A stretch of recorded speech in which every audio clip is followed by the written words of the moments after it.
Ladies and gentlemen, this is Gamertag Radio. All right, so we have more content here at Gamertag Radio, and joining me once again, the legend, blonde nerd, a.k.a., well, her real name is Britt. What's up, Britt? Hello, Si. How you doing? Fantastic, man. Yeah, Never been better. I know in the previous episode we talked about Resident Evil. We talked about Stranger Than Heaven. It's been a good time for me, man. I gotta be honest. Now, are you excited for this game that we're going to talk about next? Silent Hill Townfall. Yeah, I have a complicated relationship with Silent Hill. It literally scares me. It's one of the survival horror games that scares the crap out of me. And really? Yes, and it all stems from when I first played Silent Hill 2 in 7th grade. I think it was. Someone came over, brought the game. I was not prepared.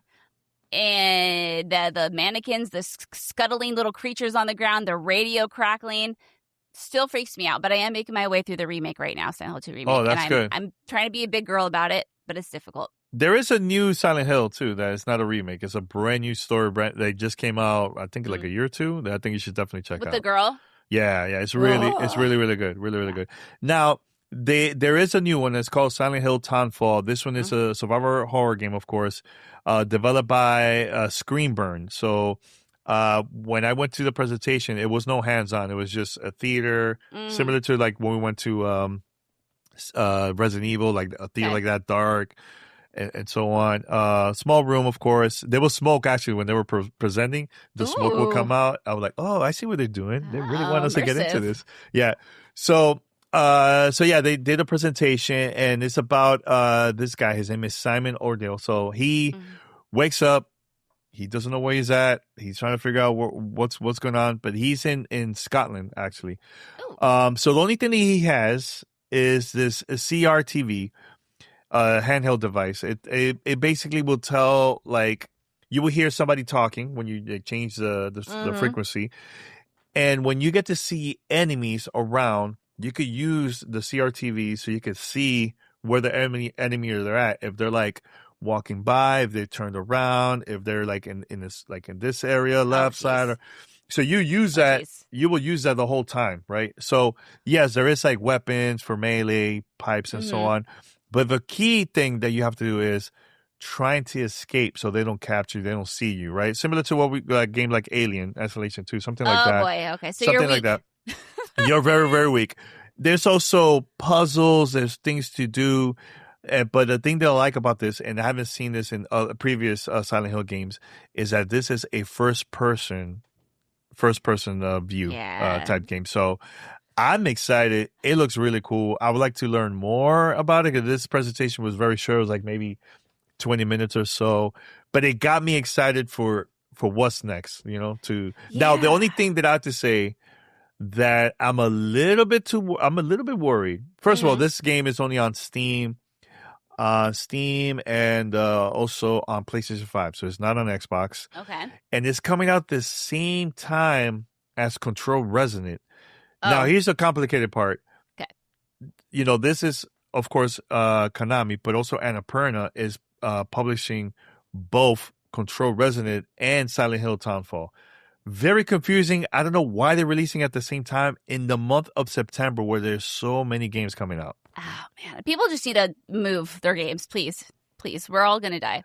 I think Rihanna told me there was one game that just got moved just today. I don't know which one it is. I have to look, but it's too much. It's too much. So I was watching some gameplay for this game, and I first fell in love with it. I like the setting of it all. I like the first-person perspective. I like the puzzles that I saw. Even the little pocket CRTV. I'm like, oh, that's kind of fun. Makes me want to pucker, but it's fun. Do you know, can you fight everything, or do you have to flee? Well, the ones that I got to see, you could fight. You just have to have, it's melee weapons. So like planks, pipes, and so on. That type of thing. Yeah. Now, I didn't get to see a lot of that because they just wanted to see show us the environment, a little bit about the characters, some puzzles. You get to see stuff you put together, whatever. But then towards the end, that's when we got to see one of the enemies. Yes, you could attack, but you got to be really smart because if you don't have no weapons, you have to try to figure out how to escape.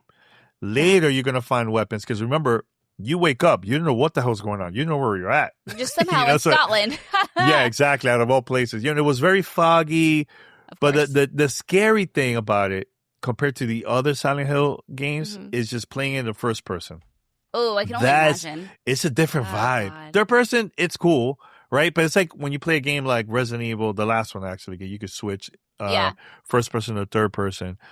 And we played Alien Isolation 2, and now this one is like, yo, I think first person is where it's at for me personally.